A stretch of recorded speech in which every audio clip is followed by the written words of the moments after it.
예, 오늘도 충만한 은혜 가운데 하루를 시작하시기 바랍니다. 새벽을 깨우리로다. 김진홍 목사가 예전에 썼던 그런 책이 갑자기 기억이 나요. 목회 일지이기도 하고, 그 다음에 정말로 어떻게 영혼을 위해서 이렇게 살아야 될까 하는 그런 책으로 기억이 납니다.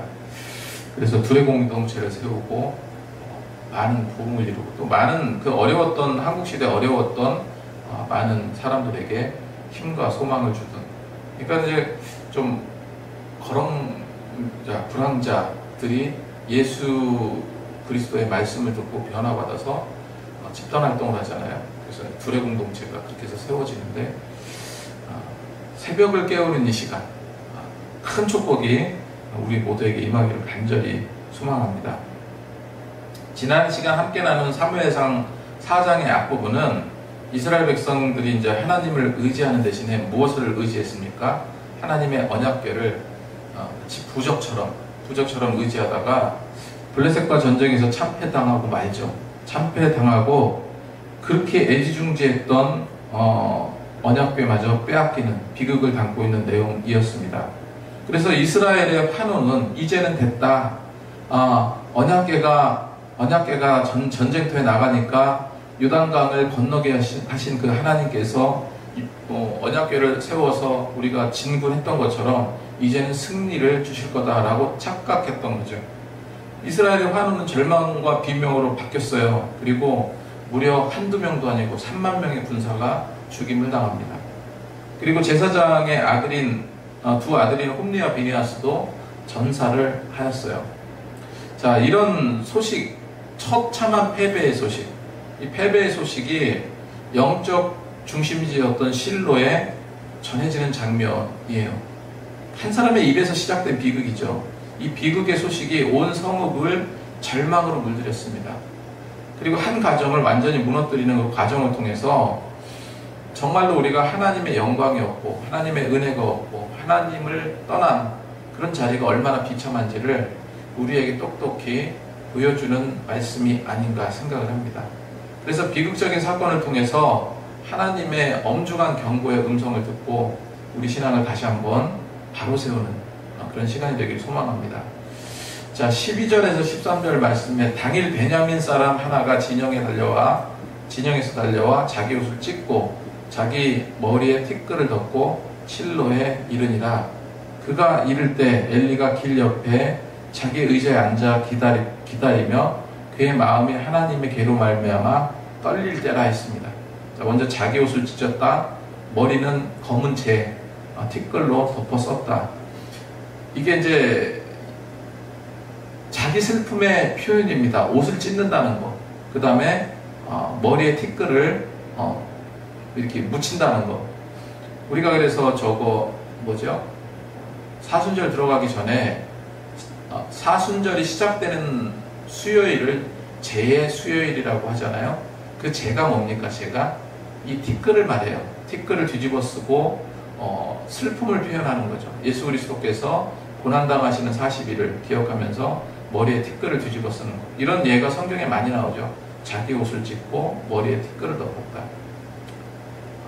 나하만 장군이 이스라엘 적군의 진영에 온다는 얘기를 듣고 그 이스라엘 왕이 어떡합니까? 울분을 토하면서 자기 옷을 찢었다. 성경에 이렇게 나오죠. 그러니까 마찬가지로 이런 예들이 성경에 많이 나옵니다. 그렇게 슬픔을 덮어쓰고 실로에 이르렀는데 엘리 제사장이 의자에서 도대체 전세가 지금 어떻게 되나 기다리고 언약궤가 빼앗겼던 소식에 굉장히 마음에 떨림이 왔던 그런 상태다. 그러니까 병사가 옷을 찢고 머리에 재를 뿌린 채 달려온 거죠. 그래서 돌이킬 수 없는 국가적인 재앙을 알리는 그런 신호였습니다. 이 엘리 제사장은 이때 나이가 98세라 성경은 말하고 있어요. 그래서 길가의 의자에 앉아서 초조히 기다렸고, 다른 무엇보다 하나님의 그 언약궤, 어제 말씀드렸던 것처럼 지성소에 안치되어 있던 아주 거룩한 하나님의 상징물이 빼앗겨버렸거든요. 이로 인해서 하나님께서 어떻게 징벌할까, 대제사장으로서 너무나 떨리고 그런 순간이었던 거죠. 근데 아들의 생사도 당연히 걱정이 되죠. 부모 심정으로. 근데 하나님의 괴를 더 걱정한 것처럼 이렇게 보이지만 언약궤를 걱정한 게 아니라 언약궤를 빼앗기면, 우리가 이제 언약궤를 빼앗겨버리면 이스라엘은 끝장났다. 모든 것이 끝이다. 어제 말씀드렸던 것처럼 언약궤 자체를 우상처럼 여겼기 때문에, 그래서 이스라엘의 좀 왜곡된 그런 신앙의 어떤 단면을 이렇게 보여준다는 거죠. 자, 이 전령이 군인이 끔찍한 4가지 소식을 가지고 옵니다. 정리하면 이겁니다. 이스라엘이 블레셋 앞에서 도망하였다. 죽임당했다. 패했다는 얘기죠. 백성 중에 큰 사륙이 있었다. 백성들도 죽임당했다. 두 아들 홈니와 비네아스가 죽었다. 이 가문의 심판을 말하죠. 하나님의 언약궤가 빼앗겼다. 하나님의 영광이 떠났다라고 볼 수 있어요. 18절에 하나님의 궤를 말할 때 엘리가 자기 의자의 뒤로 넘어져 문 곁에 목이 부러져 죽으니 나이가 많고 비대한 까닭이라.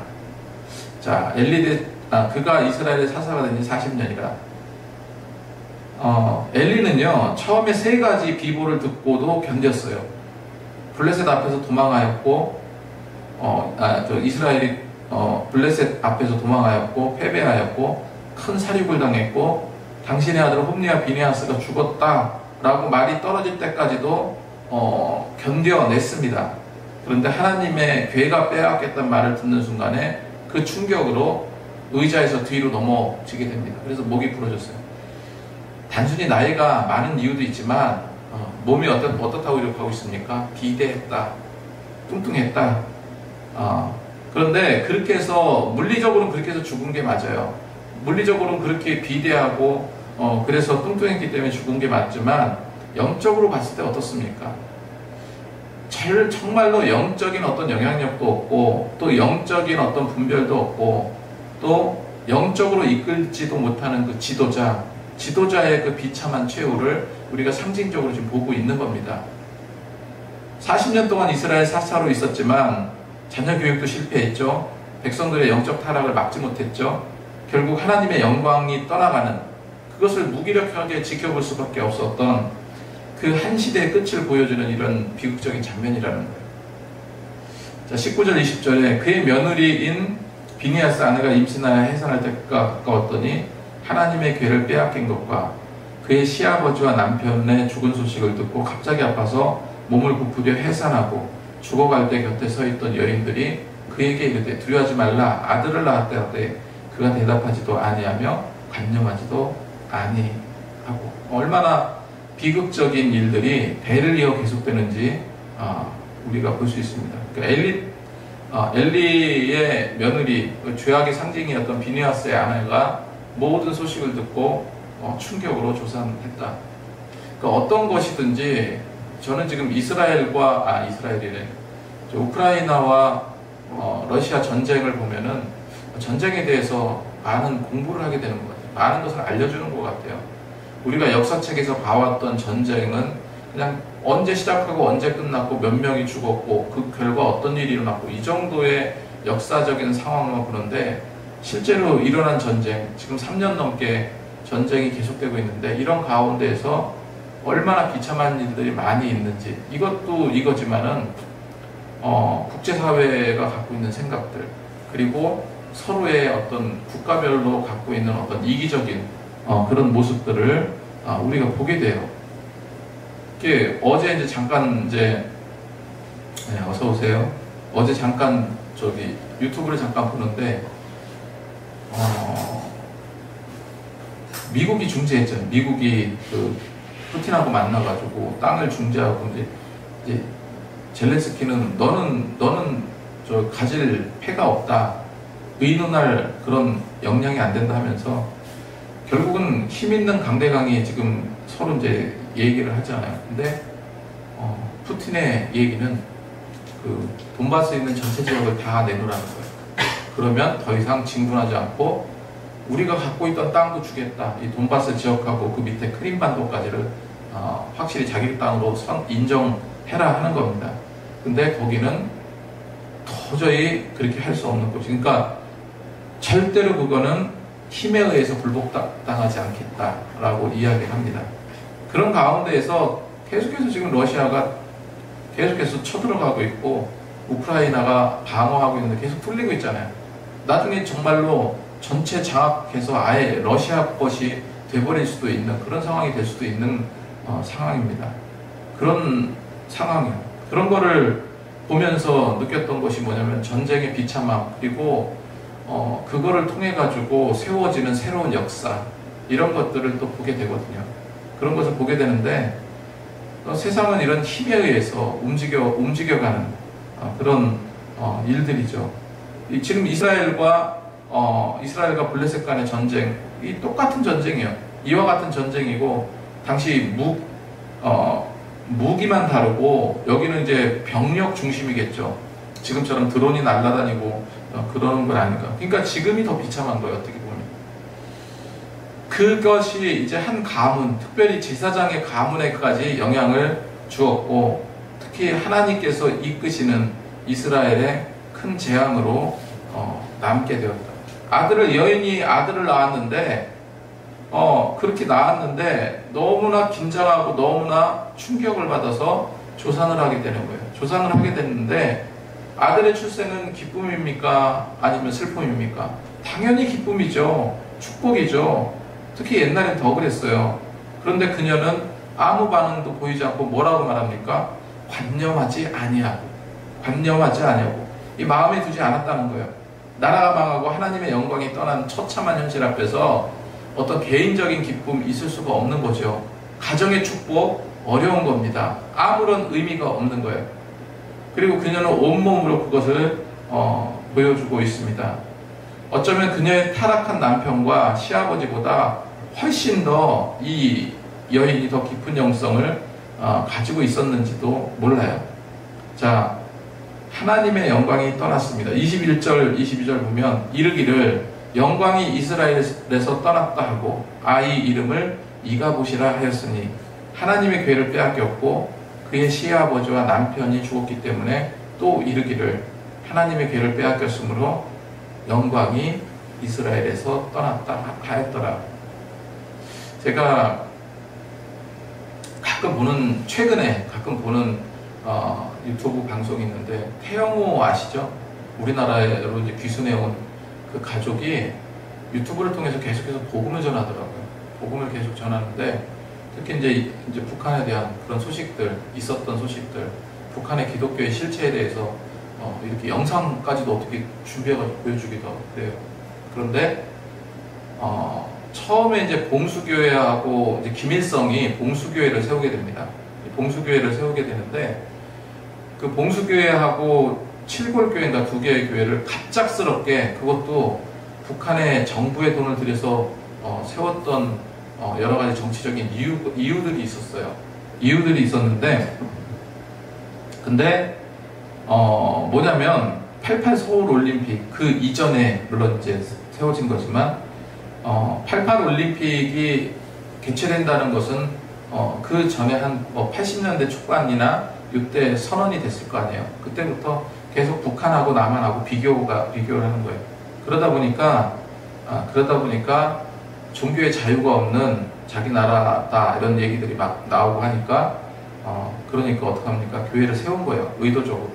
그렇게 해서 신자들 교육을 시켰어요. 신자들 교육을 어떻게 시켰냐면은 원래 그 6.25 이전에 신앙생활을 정말 열심히 하는 이제 할머니가 된 그 몇 사람을 데리고 온 거예요. 그러면서 절대 어떤 심판이나 징계가 없으니까 그 신앙에 대해서 좀 가르쳐라. 어떤 건지. 그렇게 얘기를 했다는 겁니다. 처음에는 막 안 하겠다 막 이러다가 결국은 신앙에 대해서 이야기하고 그걸 이제 훈련을 시키는 거예요. 이런 신앙을 갖고 있다. 근데 받아들인 사람은 형식을 배운 겁니다. 형식. 찬송가도 배우고 예배 형식도 배우고 그렇게 해서 몇백 명 이렇게 훈련을 시킨 거죠. 훈련을 시키고 거짓으로 예배를 계속해서 돌아가면서 이제 시킨 거예요. 외국 사람들이 오면은 많은 돈을 기부받고 그렇게 하고 교회를 유지를 시켜왔던 거예요. 지금까지. 그런데 태영호 공사가 하는 얘기가 놀라운 일들이 벌어지고 있다. 어떤 부분이냐면, 처음에는 거기에서 예배를 했던 사람들은, 그러니까 그냥 와서 예배를 드리고 가는 거, 자기 일이니까 와서 예배 드리고 가고 거의 몸이 건조하고, 전도사 한 명을 세웠는데 전도사가 뭐라고 인터뷰를 하냐면은 하나님이 위대합니까? 김일성 누구 말을 더 순종하냐고 그랬나? 하나님을 더 믿습니까? 아니면 김일성을 믿습니까? 그랬더니 당연히 우리 수령 영도자 김일성이 최고라고 그렇게 이야기하고, 그리고 예수님에 대한 구원의 확신이 있습니까? 부활과 영생에 대한 믿음이 있습니까? 했더니 예수님께서 산 사람이 어떻게 다시 살아나고 부활하고 죽습니까? 그거는 그거는 말이 안 된다고 생각합니다라고 인터뷰를 하고, 전 세계가 아주 그때 발칵 뒤집혔다고 그래요. 그렇게 하는 거고. 근데 아무튼 이제 그런 인터뷰까지도 하고 그랬는데, 근데 나중에 계속해서 이 사람들은 매주 와서 예배 1시간 드리고 가고 예배 1시간 드리고 가는데, 놀라운 것이 어느 순간 한 명씩 거짓으로 시작된 그런 신앙이었는데 마음이 바뀌기 시작했다. 성경을 계속 읽죠. 찬송을 부르죠. 그랬더니 나중에 인터뷰를 하니까 자기는 주일이 기다려진다는 거예요. 왜 기다려지냐 그랬더니 잘 모르겠는데 찬송을 하니까 마음이 뜨거워지고, 말씀을 들을 때 나도 모르게 눈물이 나고, 예수님이 그렇게 위대한 분인가 생각이 들기도 하고, 정말 그런 구원자인가 라고 이렇게 생각이 들기 시작을 하더라는 거예요. 그런 사람들이 많이 있어서 지금 실제로 거기 거짓으로 시작됐던 그런 신앙인 중에 정말 참신앙으로 돌아오는 사람들이 이렇게 생기더라는 거예요. 많이 생기더라는 겁니다. 하나님의 말씀이 그런 거죠. 그런데 이제 어쨌건 그런 하나님의 은혜와 영광이 이스라엘에서 상징적이 아니라 실제로 떠났다라고 생각을 한 거예요. 그래서 죽어가던 여인이 마지막 힘을 다해서 아들 이름을 지었는데 이가봇이라고 이름을 지었다라고 성경은 말해요. 그 뜻이 하나님의 영광이 없다라는 뜻이에요. 영광이 없다, 이런 뜻입니다. 그러니까 이미 그녀는요, 영광이 이스라엘에서 떠났다고 두 번이나 반복해서 절규를 하면서 숨을 거두게 됩니다. 왜 영광에서 떠났습니까? 단순히 전쟁에서 지고 언약궤를 빼앗겼기 때문이 아니고, 그거는 그냥 결과일 뿐이에요. 진짜 원인은 그 백성들의 삶 속에서 하나님에 대한 경외함이 사라졌기 때문에 그렇습니다. 예배는 형식만 남고, 제사는 형식만 남고, 삶은 뭐로 가득합니까? 죄악으로 가득한 거예요. 그래서 하나님의 말씀을 버리고 자기 멋대로, 자기 소견대로 그냥 그것이 옳다라고 생각하면서 행했다는 거예요. 이렇게 깨어진 관계 속에서 하나님의 영광이 머물 수는 없었던 겁니다.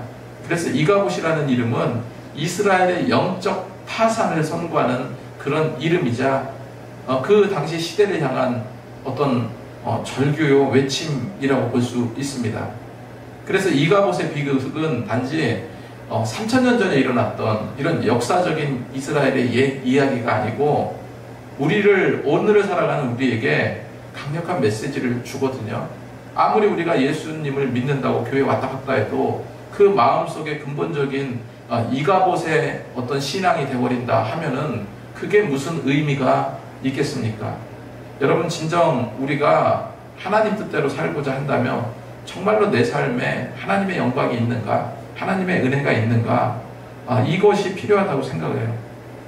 우리에게 가장 큰 고통과 슬픔이 무엇일까요?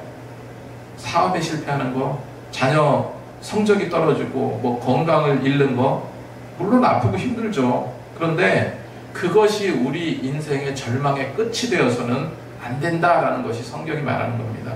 우리 믿는 자들의 가장 큰 비극은요, 내 삶 가운데서 하나님의 임재가 느껴지지 않는 거예요. 내 삶 가운데 하나님의 은혜가 떨어지는 거예요. 그 은혜가 없는 겁니다. 기도와 말씀에 대한 간격이 사라지는 거, 이것이 바로 이가봇의 상태라는 거예요. 두 번째로, 하나님의 영광은 거룩한 곳에 머물러요. 우리가 의도적으로라도 심적으로 또 그리고 믿음의 행동에 있어서도 거룩함을 유지할 수 있도록 노력해야 된다는 거죠. 이사야 59장 2절 말씀처럼 오직 너희 죄악이 너와 너희 하나님 사이를 갈라놓았고 너희 죄가 그의 얼굴을 가려 너희에게 듣지 않으시게 함이라. 죄라는 것은 하나님과 우리 사이를 가로막는 가장 큰 담입니다. 우리가 입술로는 주님을 부르면서 삶으로는 세상과 짝지어서 죄짓고 죄를 더 사랑한다면 여러분, 우리 예배의 자리는 텅 빈 그런 울림이 될 수밖에 없습니다. 세 번째로 이가봇의 그 자리에서 주저앉는 것이 아니라 다시 일어서야 돼. 다시 시작돼야 됩니다. 이가봇이라는 이름 자체가 하나님이 떠난 하나님의 영광이 떠난 그런 뜻을 의미하지만 절망의 이름이지만 동시에 무엇입니까? 소망을 알리는 이름이기도 해요. 계속해서 추락해서 밑바닥까지 추락한 상태라고 생각해 보세요. 이제는 뭐예요? 더 이상 내려갈 곳이 없다. 더 이상 내려갈 곳이 없다는 건 뭡니까? 이제는 올라갈 수 있는 소망이 있다는 얘기도 된다는 거예요. 그래서 내 상태가 지금 영광이 없는 상태임을 깨닫고 있다, 알고 있다. 나는 왜 지금 마음 상태가 이렇지? 나는 왜 이렇게 하나님의 그 은혜가 부족하지? 은혜가 없는 것 같지? 왜 자꾸 안 좋은 생각이 들고 힘든 그런 일들만 반복되지? 여러분, 영광이 없는 상태를 깨닫는 것은 회복의 첫걸음이라는 사실 기억하시기 바랍니다. 그래서 메마르고 힘든, 그래서 내 인생에 어떤 기도가 막히고 찬양이 막히고 은혜가 막힌 그 자리에 다시금 하나님께 손 내밀고 하나님의 손을 붙잡고 나아갈 기회이기도 하다는 겁니다. 그래서 이 말씀을 우리가 마음속에 새기고요, 우리 모든 전 영역에서 죄를 멀리하고 하나님을 경외하고, 그래서 떠났던 영광이 다시 회복될 수 있도록, 하나님의 임재가 충만할 수 있도록 그렇게 함께 노력하시면서 사시는 저와 여러분이 되시기 바랍니다.